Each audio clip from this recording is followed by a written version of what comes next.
Eu chamei aqui, bem no começo do podcast, eu chamei a doutora Paula Daustella, que... Ela é demais. Que a gente falou muito sobre... Sou fã. Cara, eu também sou demais. Sou fã. Demais. Porque veio aqui recente, a Bruna tava aqui, a Heloísa Capelas teve uma filha...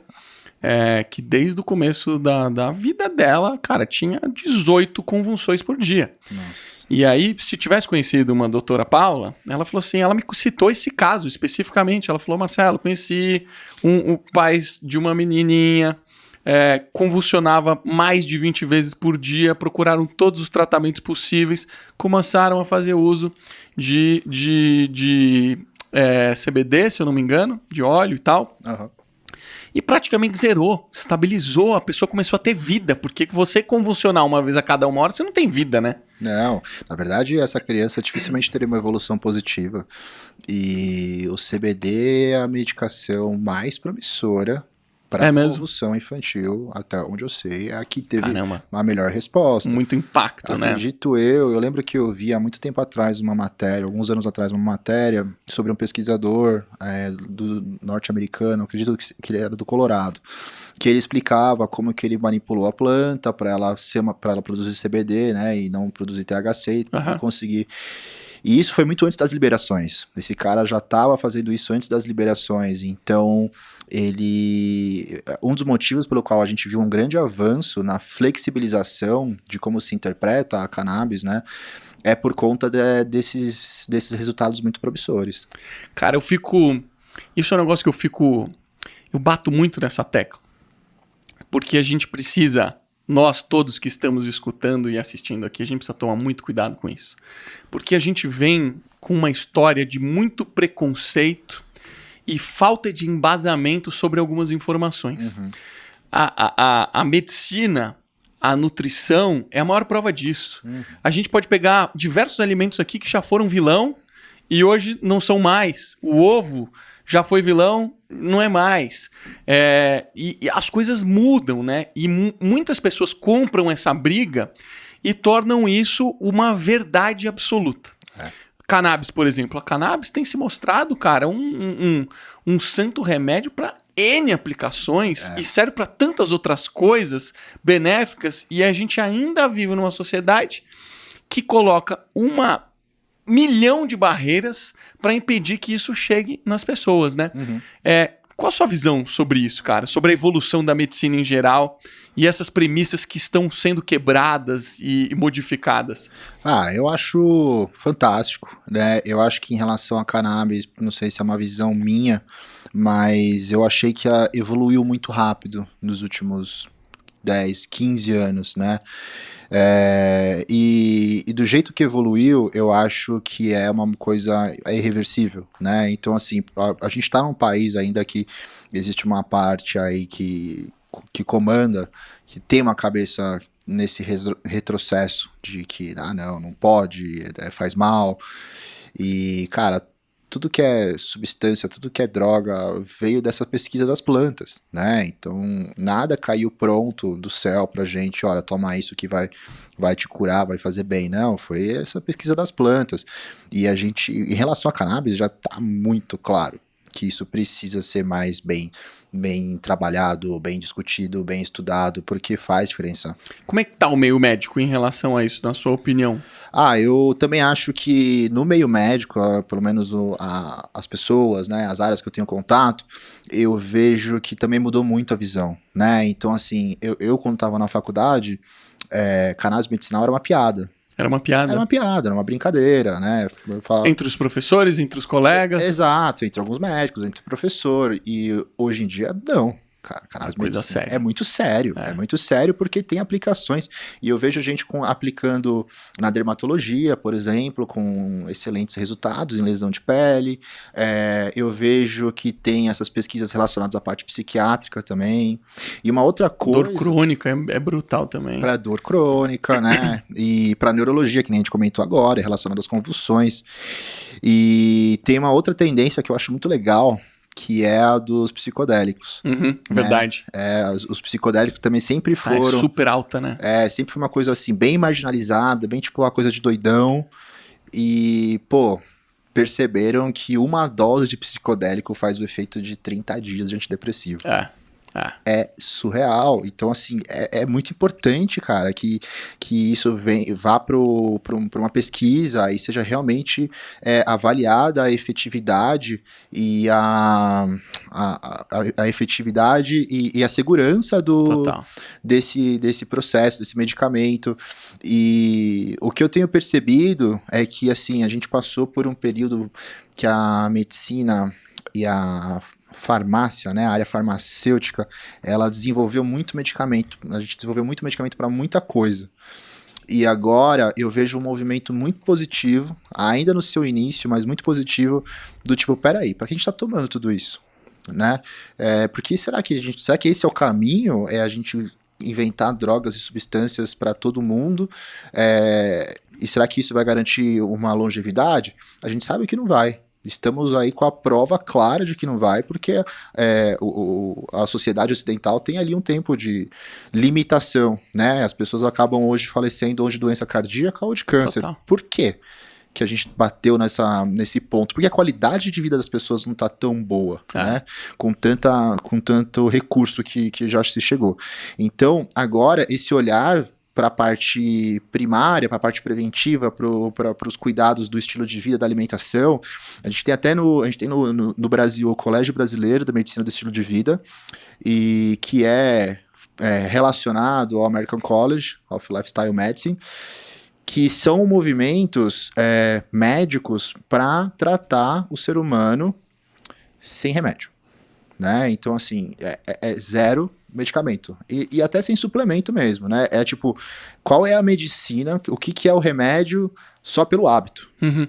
Né? Então é só relacionado à alimentação, é relacionado ao sono, é relacionado ao estresse, é relacionado à toxicidade, ou seja, o contato com álcool, tabaco e outras drogas, e é relacionado à socialização.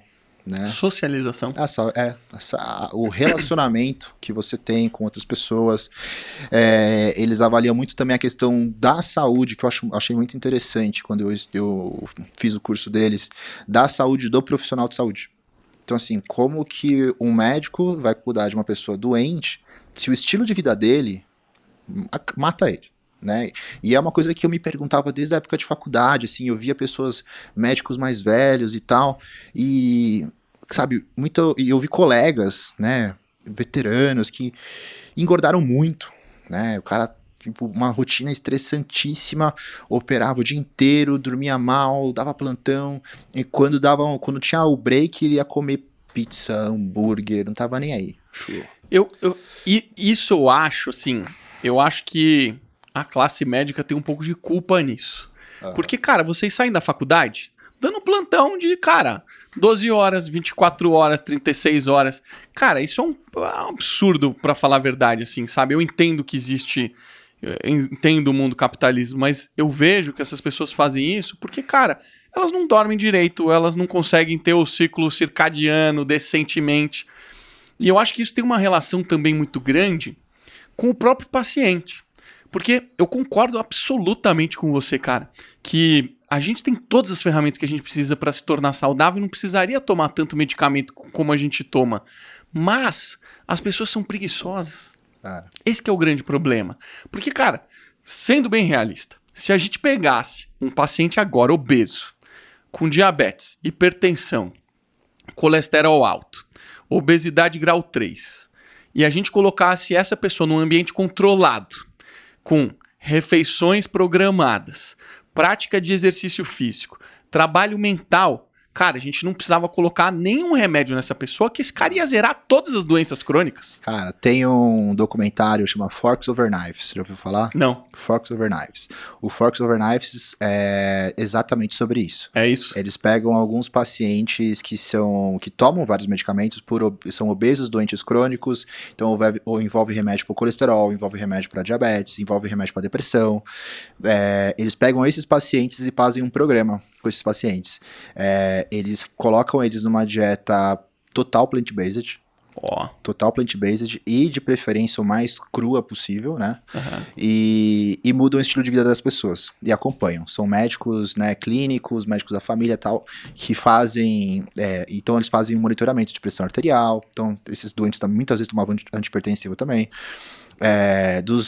Da parte sanguínea, do colesterol e do peso, enfim, eles acompanham a evolução dessas pessoas. A evolução é impressionante. Você tem ali doentes que estão tomando remédio há muito tempo, que não saem do lugar, a qualidade de vida está assim, a pessoa, tanto que muitas vezes esses pacientes estão com antidepressivo porque a qualidade de vida deles, a sensação que eles têm é muito ruim, e não necessariamente porque eles precisariam do ponto de vista fisiológico, mas eles chegaram naquela condição. E a gente sabe, por exemplo, que os neurotransmissores têm muita relação com o funcionamento do trato digestivo, né? Então esse trato digestivo está completamente alterado. Enfim, você vê os remédios diminuindo progressivamente, assim, caindo pela metade, caindo mais da metade, tirando quase todos naqueles que seguiram o programa. E imagino que todos os indicadores, os marcadores de saúde, cara, reequilibrando, entrando em faixa de segurança, né? Melhoram muito. Eu tenho um pouco dessa experiência no consultório, né? Então, eu no passado, num passado recente, assim, eu tinha uma tendência a armar mais o paciente, do tipo, a pessoa, vamos supor, um paciente nesse estilo que você apresentou agora, eu falava, eu vou dar um monte de coisa que possa ajudar esse cara. E hoje, uma evolução mesmo do meu raciocínio é tentar fazer o contrário. Colocar menos recurso, mas ser muito mais assertivo. Às vezes ir num detalhe, assim, né? Eu sei que algumas pessoas não adianta você achar que elas vão mudar de vida e de pensamento de uma hora para outra. Então, às vezes eu consigo... tudo bem, eu preciso dar essa medicação para resolver esse problema, mas vamos ver o que eu consigo ensinar para esse cara, ou que ele possa aprender sozinho, que vai realmente mudar a vida dele.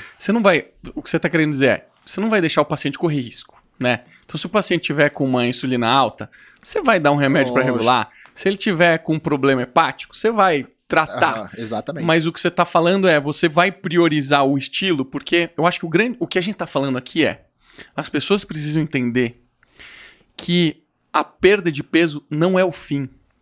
É o estilo de vida que é o fim. A gente precisa não buscar a perda de peso como objetivo, a gente precisa buscar como objetivo o estilo de vida. Porque quando você busca o estilo de vida como objetivo, você equilibra tudo que você precisa, né? Cara, quando eu atendo uma pessoa que já passou por outros médicos, assim, eu pergunto, você já fez outras dietas? Já fiz outras dietas, outros tratamentos. E aí, qual que deu certo? Eu acho que a dieta tal deu certo. Eu falo, nenhuma deu certo. Senão você não tava aqui. Exatamente. Senão você tinha persistido, né? Você tinha persistido, então você veio aqui porque nenhuma deu certo. A gente tem que pensar o por que não deu certo e que caminho a gente vai seguir, né? E quando eu digo que eu armava mais os pacientes, é que realmente eu ajudava mais eles com medicação. Eu falava, acho que esse caminho precisa ser mais confortável. E são pessoas que, na verdade, é o contrário. Você tem que ajudar, mas você tem que empurrar, assim, e falar, vai. Né? Não é muito confortável mesmo no começo, mas vai ser muito bom mais pra frente. E é legal quando eu vejo que os pacientes pegam o espírito assim, começam a mostrar resultado, e a pessoa, ela começa a curtir o caminho. Sabe? É legal mesmo. Quero perder 20 quilos. E não é que ela tá esperando a hora de chegar, de perder os 20 quilos. Não. Depois que ela perdeu os 8, ela começa a demonstrar o quanto ela tá gostando daquele aprendizado. E isso eu acho que é demais. Inclusive quando a pessoa entra num platô, e às vezes entrar num platô de emagrecimento, o paciente alguns ficam muito frustrados, e não consigo mais sair disso aqui. E tem outros que entram no platô e falam, não, tudo bem. Tá tudo bem, eu já consigo dormir melhor, eu já tô fazendo atividade física, eu já tô acordando mais cedo, eu já não tô mais comendo doce, eu já tô comendo verdura, tô comendo salada todo dia. Então a pessoa vê quantas coisas benéficas e positivas ela já agregou na vida dela, e o peso é o maior detalhe. Uma hora vai chegar, vai melhorar mais, tal, mas esse é uma consequência de você ter feito muitas coisas boas pro seu dia a dia. Total, realmente. Eu acho que pelo fato de a gente estar vivendo esse mundo acelerado, capitalista, tudo é cronometrado, trânsito, babá. Acho que até a pandemia trouxe um reequilíbrio para nossa vida, pra gente repensar muitas coisas, né? Muitos médicos que eu conhecia que não atendiam telemedicina, começaram a atender telemedicina. Mudaram um pouco, para flexibilizar, nem sempre você precisa estar ao vivo, é importante o toque, é importante o olho no olho, mas às vezes é uma consulta de alguém que você já conhece, que você pode conduzir de uma outra forma, né? Eu acho que o fato da gente ainda ter se tornado muito preguiçoso, a gente querer sempre a pílula mágica, né? É aquele lance assim, cara, quais são as opções que eu tenho? Pô, essa daqui é treino, dieta, alimentação. Pô, aqui você vai tomar 3 remedinhos e vai ser menos dolorido. Mas a gente sabe, cara, qualquer medicamento tem consequências, né? Lógico. Tem consequências, né? É lógico. E mesmo quando, por exemplo, hoje a gente tem visto muito uso, e eu já indiquei muitas vezes também, de medicações que são os análogos do GLP-1, né, para emagrecimento, que são as injeções, né? Os Ozempic, Saxenda, Victosas e assim por diante. Exatamente. E... Que tem uma aplicação, a aplicação on-label é pro pré-diabético, diabético, né? E para obesidade também. A obesidade já saiu o label? É engraçado, assim, o Victoza é um remédio para diabetes, na bula. O Saxenda é o mesmo remédio com uma bula para obesidade. Tá. É o mesmo. Aí você tem o Ozempic hoje, né? Que é o que tem o efeito semanal. Na bula ele é um remédio para diabetes, mas todo mundo sabe que ele emagrece, até a indústria sabia que ele emagrecia. Portanto, eles já fizeram um estudo, já foi apresentado e você já tem agora o projeto que vai ser lançado em breve, que é o Wegovy, que é o Ozempic, é a mesma coisa, mas a bula vai ser para obesidade. A diferença basicamente é que as dosagens da obesidade são maiores que para diabetes. Tá. Mas enfim, falando sobre essas medicações. Essa é uma medicação, cara, que mudou o mercado, né? Mudou. Ela mudou o mercado. É legal você falar sobre ela, como ela funciona. Tá, então legal, vamos lá. O GLP-1 é um hormônio, né, um peptídeo hormonal produzido pelo tubo digestivo. O GLP significa Glucagon-like peptide. Ele vai ter um efeito de inibição da secreção do glucagon, tá? No pâncreas. Que é produzido no pâncreas, Que é produzido no pâncreas. Então, para quem não sabe, o glucagon é o hormônio que seria o oposto da insulina. Então, a gente secreta insulina para guardar a glicose. Agora, quando a gente precisa de energia, o glucagon mais alto promove a entrada de glicose na corrente sanguínea. Então, assim, o GLP-1 ele vai lá e inibe a secreção do glucagon.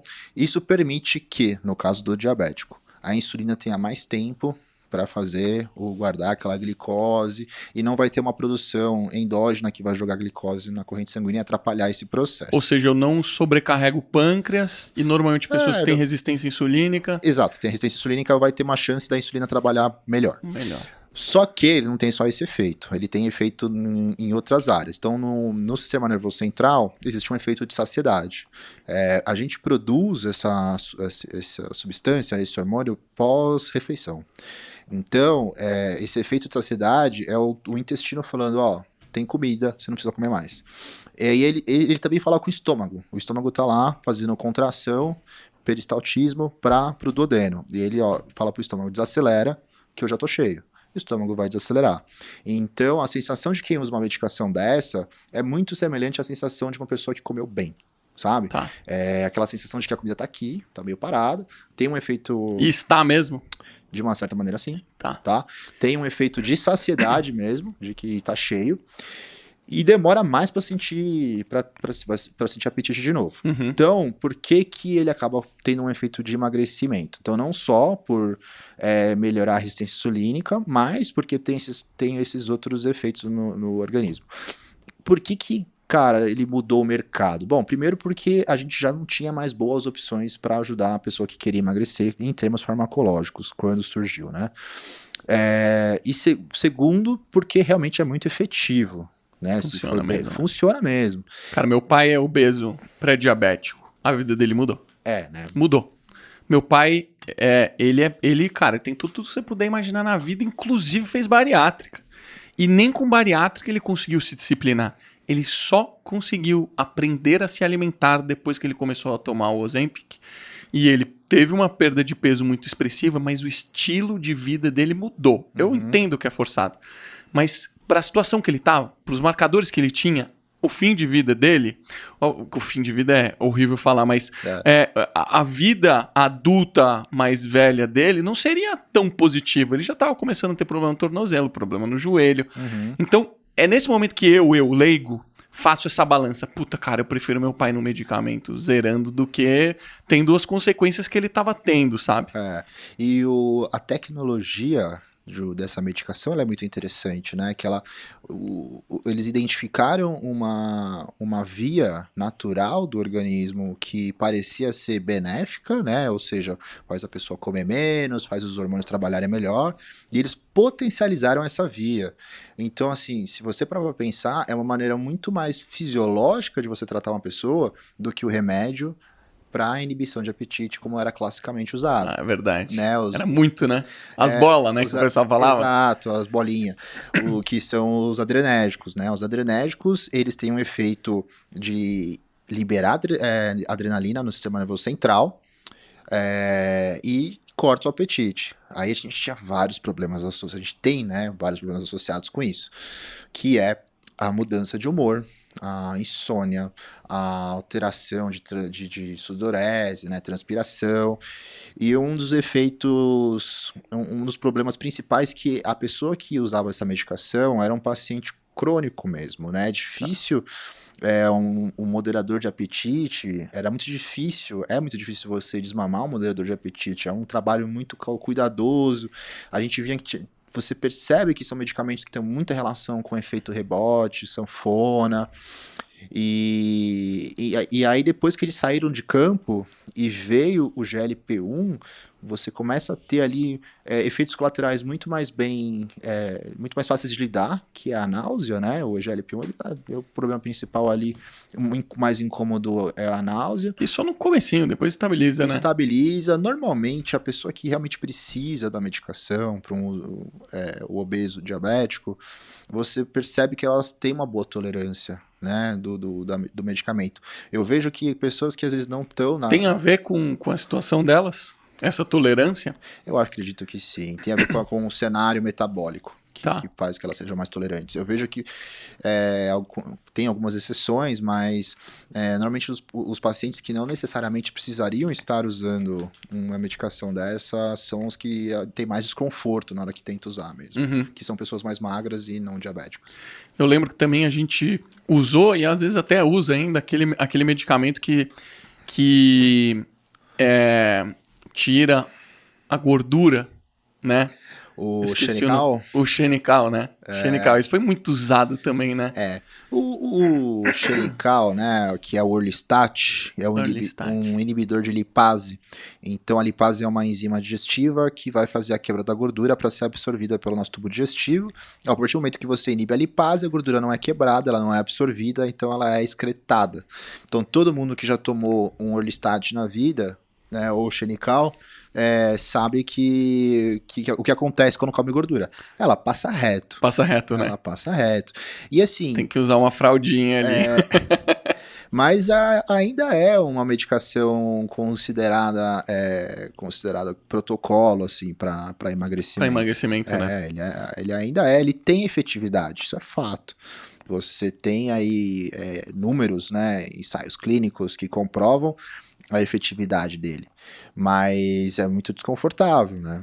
Total, você tem que estar preparado, porque as pessoas... eu nunca tomei, mas as pessoas dizem que é imprevisível. Eu também nunca tomei, mas por relatos de pacientes, por exemplo, pequenos detalhes faziam diferença, né?